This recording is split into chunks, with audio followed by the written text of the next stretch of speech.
Welcome to the deep dive.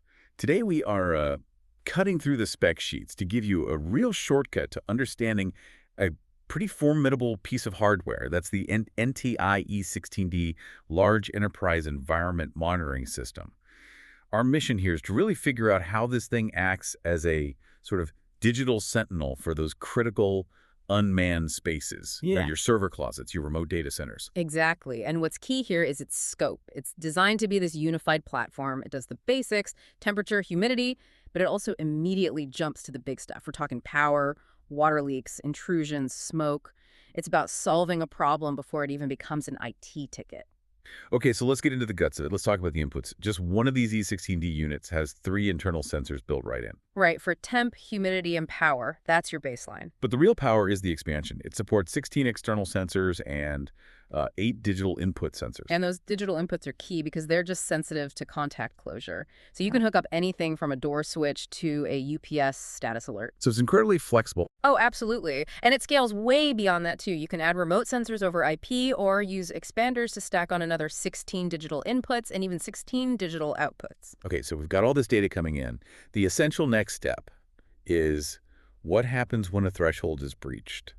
This is where it gets interesting. This is the active part. It's not just logging. Right. It's not passive. The E16D immediately fires off, alerts email, SNMP traps, updates on its web page. And that SNMP trap is so important. It's not your software asking, hey, are you okay? Yeah. Every 5 minutes. No, this is the device itself screaming to your network manager that something is wrong. And for that 3 a.m. crisis, there's one feature that really stands out. The voice calls. It can use an automatic voice dialer to actually call someone's phone. That's how you make sure the right person wakes up, and fast. But it goes beyond just telling you something's wrong. It moves into active control, doesn't it? It does. It has 4 output relays. So you can use those to, say, power cycle, a locked-up server, turn on an emergency fan. Or trigger some other external system. Yeah. And you can control them remotely. Yep, remotely via SNMP SAT commands, or you can have them trigger automatically when an alarm goes off. That's smart. And it even ties into video. Yeah, get this. Any event can trigger a snapshot from an IP camera, so you get instant visual confirmation of what's happening. And you can get really granular with the alerts. You can configure up to 50 basic events and then combine them into 20 smart alerts. Right. And here's where the proactive defense comes in.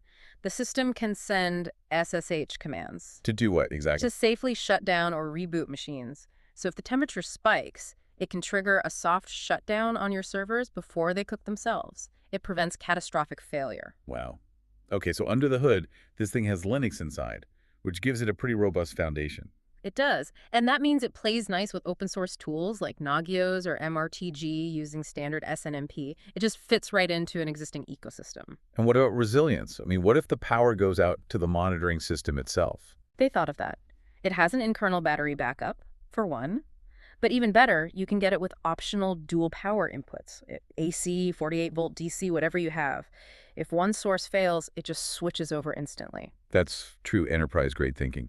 And speaking of enterprise, how does this scale across a large facility? This is its best trick, I think. You can cascade up to 5 units, 1 master, 4 slaves. Over what kind of distance? Up to 4,000 feet, just using standard Ethernet or CT5 cable. And the best part, you manage all 5 of them from a single web interface.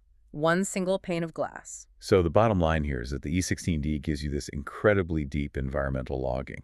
It holds over 1,700 entries, but it pairs that with immediate, diverse ways to communicate and act. Right. It's all about shrinking your mean time to resolution, moving from just logging what happened to actively preventing it. It really is a complete solution. Which brings up a final thought for you to mull over.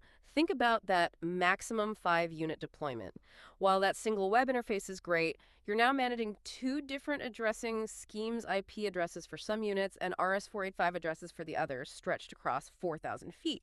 So what specific network security and administrative challenges do you have to solve to keep those 2 schemes perfectly unified and prevent any configuration drift over time? Something to think about.